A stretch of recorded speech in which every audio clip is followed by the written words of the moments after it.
Carbon emissions and environmental degradation have for years affected the world, resulting into climate change effects like floods, drought, among others.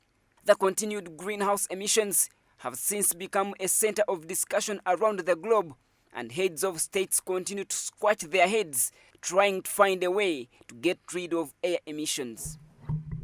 In the terms of your country. So each country has a nationally determined contribution to calming down the emissions.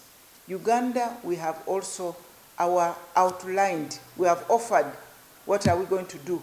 We are going to increase to our tree covers. We are going to have smart agriculture. We are going to go green. We are going to reduce on plastics.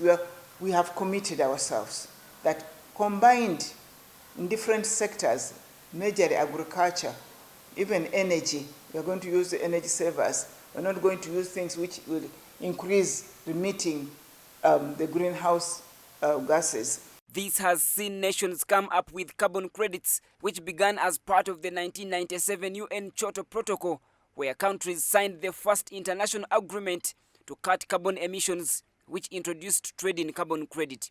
Its Clean Development Mechanism, CDM, allowed industrialized countries to reduce emissions abroad, which might be cheaper at home by planting trees in the tropics. Annual notes that each carbon credit is measured to an equivalent of 1 ton greenhouse emissions controlled, and this can be done by planting trees, using green energy, among others. You are able to avoid polluting 1 ton of greenhouse emissions by using green gas, by having green agriculture, smart agriculture, by reducing on plastics, by planting more trees that are controlling the bad emissions. So 1 unit is 1 ton. So if you have many tons, now those are many products.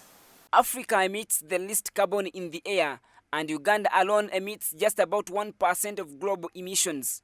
With rivers, forests, and other environmental conservations, the country is set to benefit from her efforts.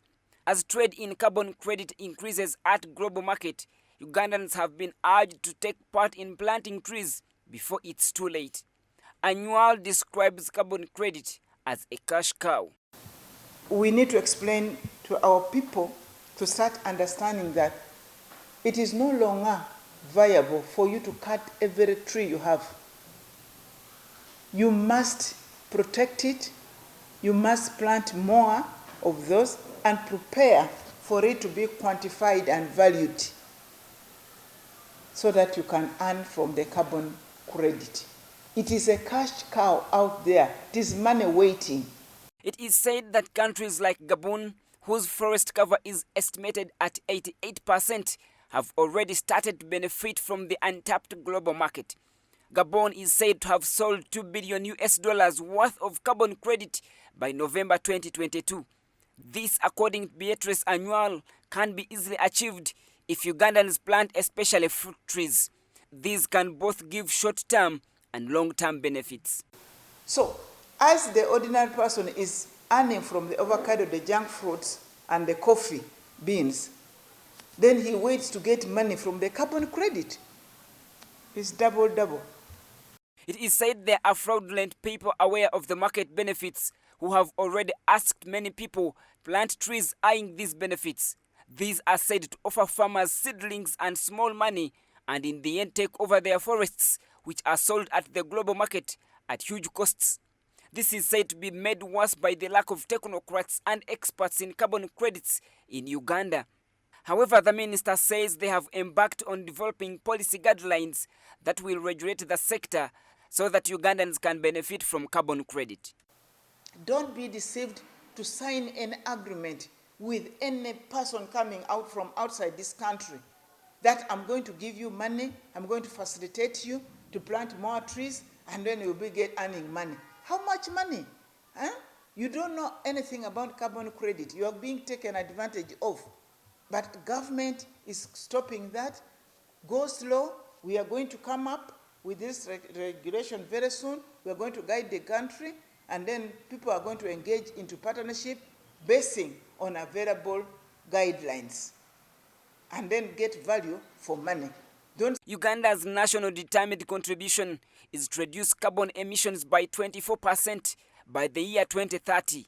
This is not just seen as a way of having a clean air, but also a way of earning and increasing government revenue. Africa Voluntary Carbon Credit Market Forum has organized the first ever African meeting between 3rd and 9th July in Zimbabwe, with an objective to bring African leaders together to align how to monetize voluntary carbon credits for betterment of marginalized communities and educate all stakeholders, including government agencies, local councils, and traditional leaders on carbon credit market. The meeting is expected to attract 1,500 participants. Ramson, Church of Uganda Family TV, News at 8.